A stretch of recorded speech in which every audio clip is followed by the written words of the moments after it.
It's Twitter Tuesday here on the Locked On Giants podcast. Your questions are coming up next. You are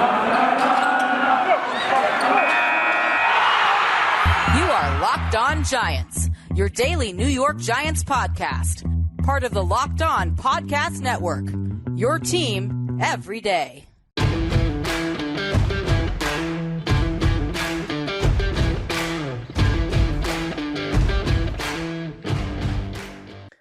Hello, New York Giant fans, and welcome to another edition of the Locked On Giants podcast, part of the Locked On Podcast family, your team every day. My name is Patricia Traina. Happy Tuesday, everybody. It is a Twitter Tuesday. That means your questions are on today's show. We have about a dozen questions. We're going to get through every single one of them. And before I do, let me first thank you for making this program your first listen of the day.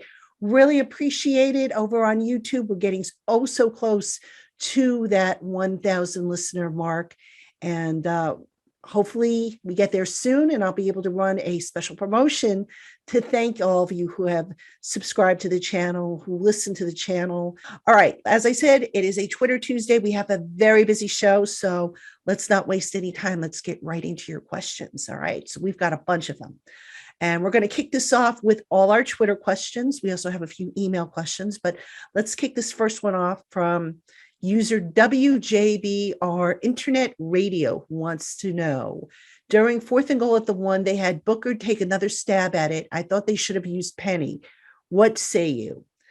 I think they should have blocked it better, to be honest with you. If I remember correctly, and I'm roughly about halfway through my my film study, and I don't have my notes in front of me, but if I remember correctly, I think Kyle Rudolph missed out on a block or didn't get a good block on that play. And it wouldn't have mattered if they used Booker or Penny. That said, I know where you're going with this, because I kind of made this point as well on my show yesterday, as well as in my articles on Giants Country. Eli Penny was pushing the pile as a short yardage runner. And today I asked head coach Joe Judge about that. Spoiler alert. I'm hoping to get Eli Penny, do an interview with him this week to have that as a bonus episode for you guys at some point down the line. So that's a little spoiler alert. Anyway, I would have done maybe even a quarterback sneak on that play. I mean, I don't know that I like the play calling inside the 5-yard line, but it is what it is. And, no point going back and revisiting it, I guess. But yeah, I agree with you. I thought the choice of personnel there was a little odd, to say the least. All right, up next, we have George Grassi from G Grassi Law, who has 2 questions. I think Judge took unnecessary risk with Jones by leaving him in for the whole game last week and sending him out as a receiver Sunday. Do you agree? And then second question, actually, let me answer the first one, then I'll answer the second one. No, I disagree this time, George. And the reason for that is Daniel was now a couple weeks out from his concussion, and there were no setbacks. So if there are no setbacks, carry on. Daniel as a receiver, I would have liked to have thought that, if he was facing peril, he would have slid or something like that to avoid any hard hits. And, they got lucky. Look, I get what you're saying. You want to protect the franchise quarterback, but you can't play or coach scared. And if Daniel was just coming off of a concussion this past, the game before, I might have felt differently, but not this week. It's onward and upward with Daniel Jones, and just hope that when the Giants do call on him to be a runner or a receiver or whatever, that they're smart about it and he's smart about it on top of everything else. Okay. Your second question, did the Giants run the great majority of their plays to the right side of the field against Carolina? If so, why? Okay, according to Pro Football Focus, which I'm looking at the screen right now, they ran 31 times, and they ran left end 6 times, left tackle 1 time, left guard 2 times, middle left 2, middle right 2, right guard 5 times, right tackle 2 times, right end 8 times, and a quarterback keeper was 3 times. So I'm just doing the math real quick in my head. They ran 7, 9, 9 and 8, 17. So 17 times to the right and 7, 9, 11 times to the left. Yeah. Okay. So yes, the answer to your question is they did run a little bit more to the right side. Why? That's where the tight end was. They put the tight end mostly on the right side of the alignment. So that's where the help was. That's usually, a good indication where they're going to do some running is if wherever that tight end lines up.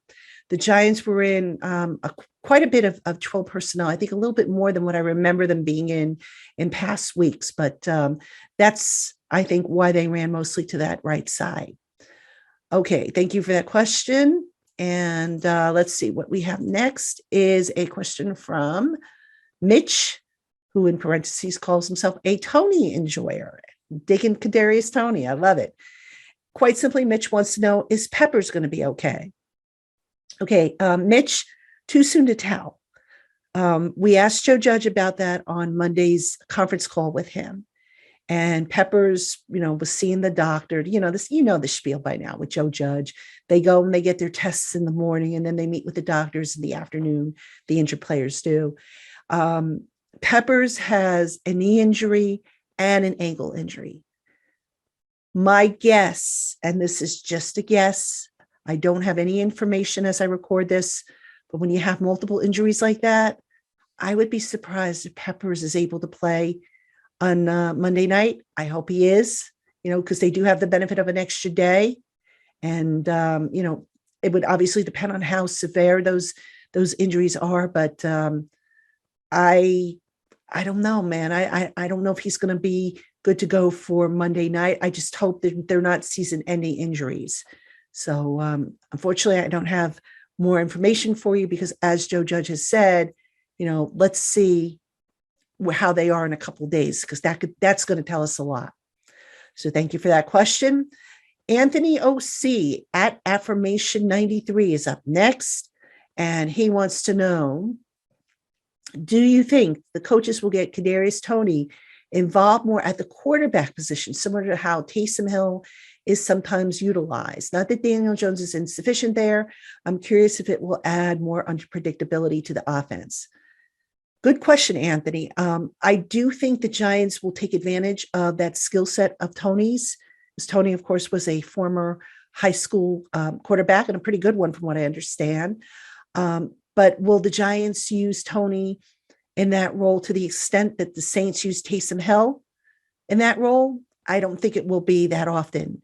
You may see it here and there. I don't think it'll be every week, but I think they'll have some plays in the playbook. And when the situation and the alignment from the defense calls for it, they will bring those plays out and try to catch the defense off guard. And I'm excited about it. I love what Toney brings to the table in that regard. Just like I liked what I saw from Dante Pettis, who has that baseball background and who kind of took that quarterback role there for a little bit. All right, Giant fans, we have more of your questions coming up on today's Twitter Tuesday. But first, if you do a lot of driving like I do, then you need to know about a fantastic new app called Get Upside. When you open an account on the Get Upside app, you can get up to 25 cents per gallon back every time you fill up at the pump. Get Upside makes it easy to save on your gasoline, and they give you multiple cash out options anytime you're ready to cash out. The options include PayPal, direct to your bank account, Amazon gift cards, and so many more. You're in charge. You pick when and how you get your money back. And today, when you open an account with the Get Upside app, you use our promo code Touchdown, and you will get a bonus 25 cents off on your first fill up. That means you'll get up to 50 cents off per gallon your first fill up with the Get Upside app. So get the app, download it today from the iTunes store or from the Google Play Store. Set up your account, use our special promo code Touchdown, and start saving today every time you fill up at the pump. All right, Giant fans, welcome back to the Locked On Giants podcast. You've got a Twitter Tuesday, and I am, of course, your host, Patricia Traina. Appreciate everybody who wrote in.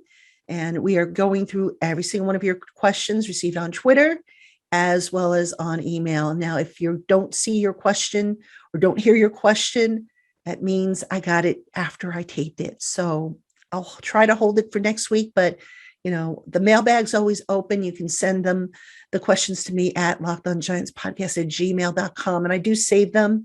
And, when it comes time to taping these shows, which for those of you who have asked me, I usually tape my shows in the evening after dinner. So like around 7-8 o'clock is when I do the shows, unless we're talking about game day, then I'm doing those usually right after a game ends or within a couple of hours after they end. So hope that helps you with planning.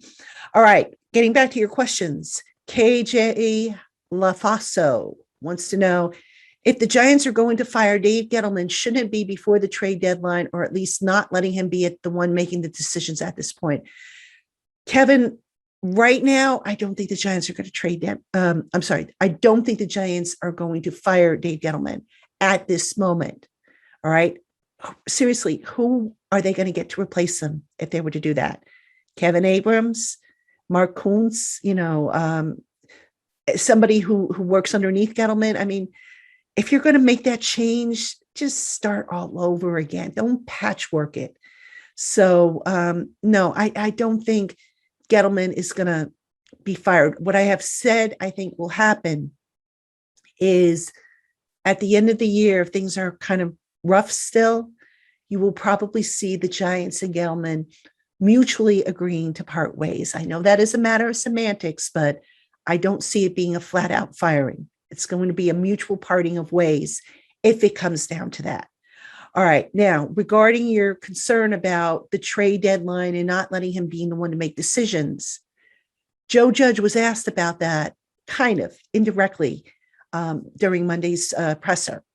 And Judge kind of had something interesting to say. He said that he has a long-term vision of what he wants the roster to look like, right? He's not just looking at the roster today or tomorrow or next week or next month. He's looking at it long-term. So you have to remember the head coach and the general manager work hand in hand with one another. So if there is a player that Judge doesn't want on the roster for whatever reason, and the Giants get a decent offer, the GM is going to move them. But I don't think you're going to see an instance where Dave Gettleman is just going to move players at random without checking with Joe Judge and getting Joe's blessing on the decision. That's not how that relationship works. Dave is there to support what Joe and the coaches need. All right. Now, you can argue about what kind of job he's done, and that's fine. But this isn't a case like back in the day with George Young, where George Young bought the groceries, so to speak, and gave them to Bill Parcells to kind of whip up the gourmet meals. This is a little bit more of a collaborative relationship between the GM and the head coach. So the long story is, or the short answer to your question is it doesn't matter if Dave Gettleman is here or if he's not here. And P.S., I do think he will be here. Like I said, he will finish out the season, and then we'll see what happens at the end of the season, because if the Giants turn it around, then obviously it'll be up to Dave as to whether he stays or if he goes. So thank you for your questions. All right, next we hear from John Spielman, who writes, fans have been optimistic after the Saints game. We saw it quickly disappear. How should Giant fans approach this win, assuming you mean this win against Carolina, going forward, knowing KC, Las Vegas, and Tampa Bay away? John, that's an interesting question.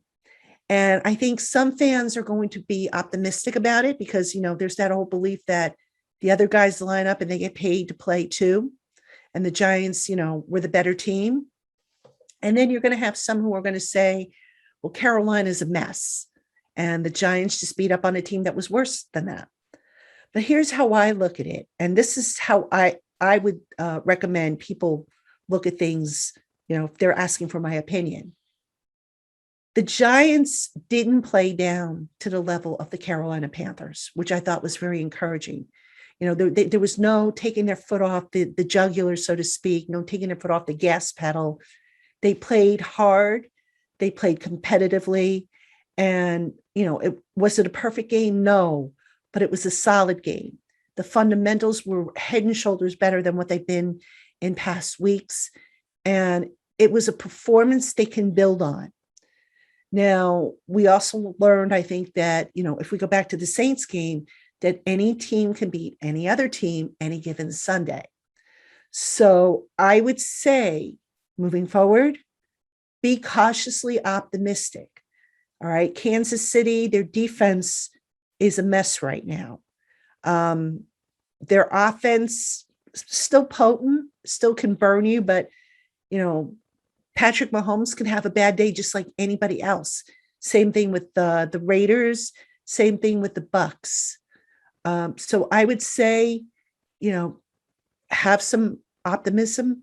I myself am cautiously optimistic. Am I going to pick the Giants to win when I do my final predictions? Probably not, but I got to get through the week. I've got to see who's going to be available. I've got to do my film study, but right now I probably won't. But who knows? I might change my mind and say, you know what? They have a chance of winning on Sunday. So that's kind of a long answer, but the short answer would be cautiously optimistic. It sure beats being pessimistic, I think, every week. So, all right. Let's see. Next, we have a question from my man, Ruben, who checks in, wants to know, with the effectiveness of Eli Penny and the need for tight ends with the wide receiver injuries, do you see the Giants offense in more 12, 22, or 21 personnel against the Chiefs? Ruben, I think it's going to depend, to be honest with you.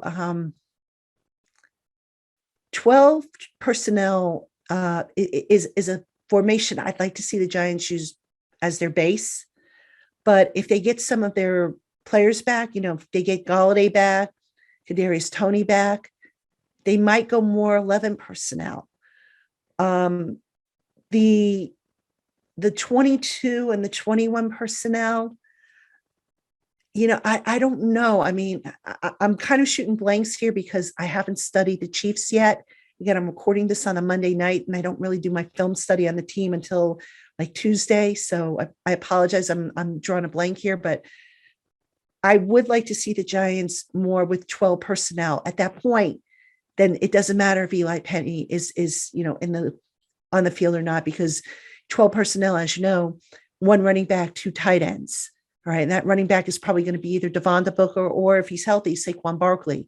So I think if the Giants were to use 22 or 21 personnel, again, your two backs are going to be a healthy Barkley and Booker. So I don't think you would see Penny that often, which is a shame because he's not a bad player, and he was really good in the short yardage situations, but that's his role. So if that's what his role is going to be, then so be it. Let him do that and let him do it well, which he did against the Panthers. Okay, thank you for the question. All right, let's go now to some email questions. All right, and we actually have three that are coming up from Renato P. So I'm going to take the first one now, and then I'll get the other two after the break. So this first one from Renato P. If Daniel Jones stop doing these mistakes from the loss against the Rams independently on who's going to be the next coach GM, do you foresee him in the long term? All right, Renato, I think what you're asking me is, if the Giants go with a new GM, would Jones be the quarterback? And I think the answer is going to be yes. I know there's a common belief that when there's a new head coach, a new GM, they want their own guy, but that doesn't always happen. And right now, I don't think Daniel Jones has played that badly to warrant consideration of replacing him, regardless of who the head coach is going to be, regardless of who the GM is going to be next year. Daniel Jones has been pretty good this year, all things considered. So yeah, I would say if a new GM does come in for whatever reason, why would you want to totally tear it all down and start from scratch? I mean, unless Daniel Jones proves to be not the answer.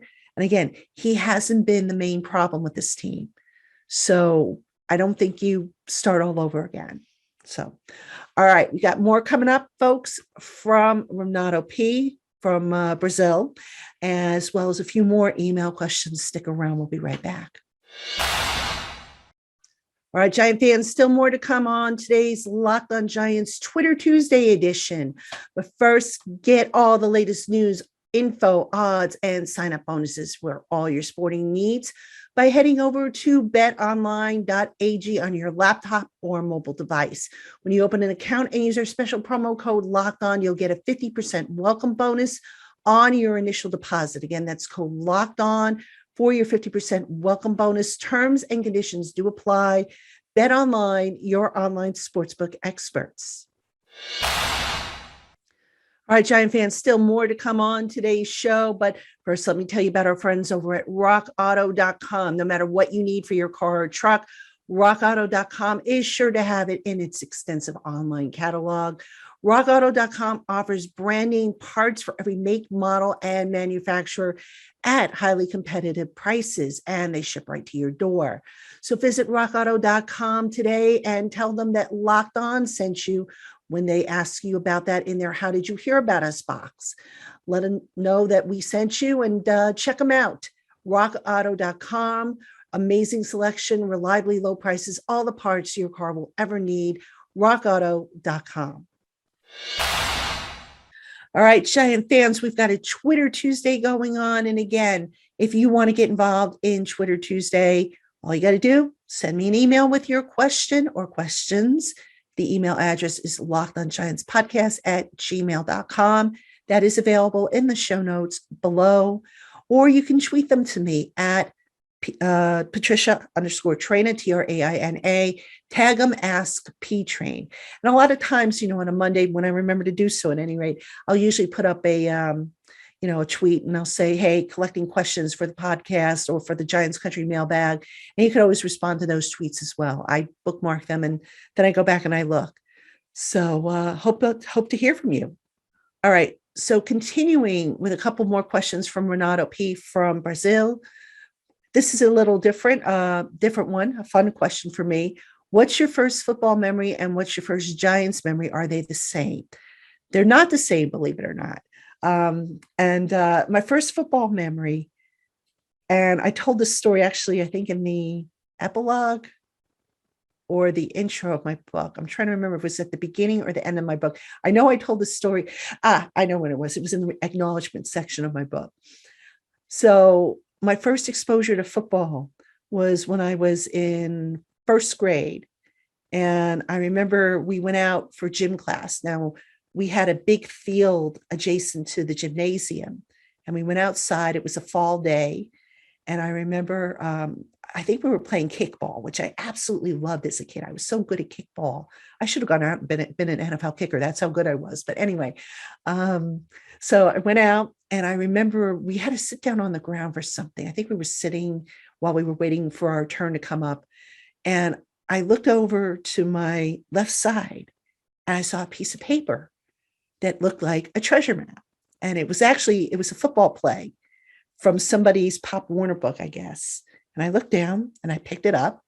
And back in the day, now I'm going to date myself. I realize this, but back in the day, we had to wear these awful looking blue gym suits. They were just terrible. They were like one piece and they would have our name on the back, our last name on the back. So the teacher knew who was who. And they were just awful, hideous.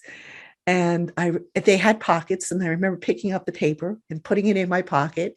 And I brought it home that night. And at the dinner table, I pulled it out. And I remember telling my parents, I found a treasure map.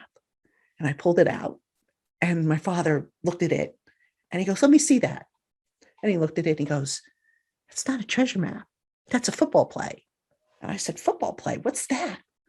And thus, the monster that is known as Patricia Traina, football writer, football podcaster, was born. I took an interest in learning football, and I would watch football with my dad on Sundays. And he would patiently answer my questions, when he was home, that is. I mean, he was a Giants season ticket holder for a number of years. And when, so he would go to the home games. And when he was home, he would sit with me, and I just got hooked. And really my interest in football really took off in 1978. That was probably my first Giants memory. And that was the year of the fumble. And the reason why I remember that is because my dad went to that game, and I remember him coming home, and he was furious. I have never seen him that furious in my life. And I'm, a young kid at the time. What am I, about 10 years old, 11 years old? About 10, I think, 10 or 11.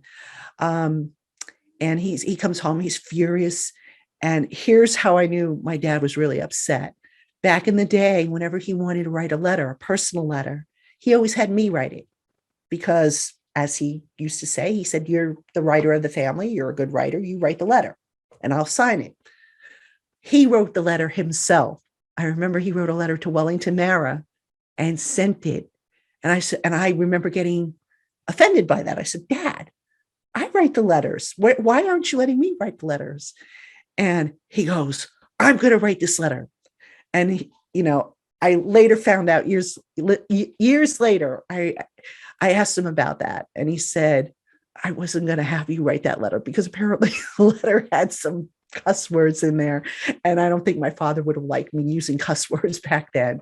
So that was my first Giants memory. It wasn't a great one, but I do remember that whole fumble incident. And from there, I don't know why I really became a fan of the game. I became a fan of Giants football. And as I grew, and I promise I'll wrap the story up and get back to your questions. But as I grew up, I used to always, I was in marching band in high school, and I would always sneak up through my uniform. I would sneak an earpiece and to listen to the Giant games, because on Sundays they would make us go to band competitions, and I hated missing Giant games. It just drove me nuts. So I would listen to them, and of course I would get in trouble. The drum major, who was one of my classmates, would give me crap about it. The only thing is, she came up to maybe here on me. So I was about a good head or so taller than her. And I'm like, "You ain't going to bully me." So we still have a laugh about that. I saw her a few years ago at a reunion, and we still laugh about that. But anyway, thank you. Thank you for that trip down memory lane. And folks, thank you for letting me share that one. That was a lot of fun. All right. Final question from Renato P. From Brazil. Any spoilers on the content you'll provide on the bye week, or are you going to rest a bit? No, I'm not going to rest that much, but I also don't know what content I'm going to do. I kind of take it 1 or 2 days at a time and just see how things flow. So I haven't planned that far ahead, but as soon as I know stuff, obviously I'll announce it for you guys so you can decide whether or not to tune in. All right. Next question comes from, there's actually 2 questions here, and these are our final 2 questions. They come from Andrew G., whose wife I gave a shout out to on the last Twitter Tuesday edition, and she was appreciative of it. So thank you for sharing that with me. All right. So Andrew wants to know, how has the play of Will Hernandez been? Let me take that one first. It's been up and down. There are days when he looks solid, and then there are days where it's just been a mess. This past weekend was a little bit of a mess. It just wasn't as sharp as you'd like it to see. And I don't know if that's because of Nate Solder or Billy. I don't know if it's because of either guy next to him, but for a stretch there, Will was actually playing, I thought, better after a rough start. But it's been too inconsistent for my taste. And I don't know why, but Will just, he was great as a rookie, but just hasn't quite matched that performance level. And who knows if that's because of all the different coaches he's had or whatnot. But look, I have no problem with Will's effort. I have no problem with the fact that the guy has been an absolute workhorse. He hasn't missed a snap. So fingers crossed that the more they play together on that right side, the better. And I'm glad the Giants didn't move Nate Solder from right tackle to left tackle with Andrew Thomas out, because, you want to establish some kind of stability at some point with that offensive line, which they haven't been able to do. So we'll see. All right. And your final question is, what do you think about Eli's post-retirement adventure so far? And any chance you can get him on a podcast? I love Eli's stuff. I got to admit, he is just a natural. And I'm with you. I wish he had shown some of that when he was a player. He actually did at times. He actually did let his personality poke through when he was in a smaller group, or if he was like one-on-one with you, he would be cracking jokes and, with a straight face and everything. So he did show that. I do once in a while catch the Eli Manning show just for curiosity's sake. Like if I'm having a lunch break or something, I might throw it on and take a look at it. But I don't keep up with as much of that stuff because, I'm just so busy during the course of the day writing, doing podcasts and all the stuff that I do. So I don't follow it as closely maybe as the fans or some of the fans do. You asked if there was any chance I could have Eli on the podcast. I actually did have Eli on the podcast along with his dad, Archie, back during Super Bowl week, I believe it was. They were doing a promo for Frito-Lay. And this was before, obviously, the show went to YouTube. But it was Super Bowl week, and they did an ad for Frito-Lay. And we talked Giant football. It was a great interview. It was actually a fun interview with Eli and his pop, Archie Manning. So if you want to check that out, I'll see if I can find the link to that show. You would have to get that off of iTunes or Megaphone. But if I can find it, I'll post it. If not, I think if you do a Google search, Locked On Giants, Eli Manning, you should be able to find the link to that show. But Eli's in high demand, and every once in a while though, he's involved in a marketing venture. And if I get the opportunity to speak with him for the podcast, I'm going to grab it if I can. So, but yeah, I enjoy hearing from him. I enjoy, what he brings to the table, and continue good luck to him in his retirement. All right, Giant fans, that is going to do it for this edition of the Locked On Giants podcast. Thank you so much for making us your first listen of the day. And just a heads up, folks, even though the Giants are playing Monday night, we're still going to have our crossover show on Thursday with the guys from Locked On Chiefs. And we'll have our usual content like on Wednesday and Friday. We'll see what comes up. I haven't planned it yet, but I'm sure I'll come up with something, especially with the trade deadline coming up. And I am also working to get you another interview. I mentioned that at the start of the show. I hope to maybe get a chance to speak with Eli Penny, who I've spoken with before and who's a great interview. So fingers crossed I can bring that to you as well. If not, I'll try and get somebody else, and we'll see how that goes. So, all right. Thank you for making us your first listen. Don't forget to check out our other great podcasts here on the Locked On Podcast Network: Locked On NFL, Locked On Today, Locked On NBA, Locked On MLB. We've got all kinds of podcasts, every sport covered. Check them out. Until tomorrow, folks, have a great one.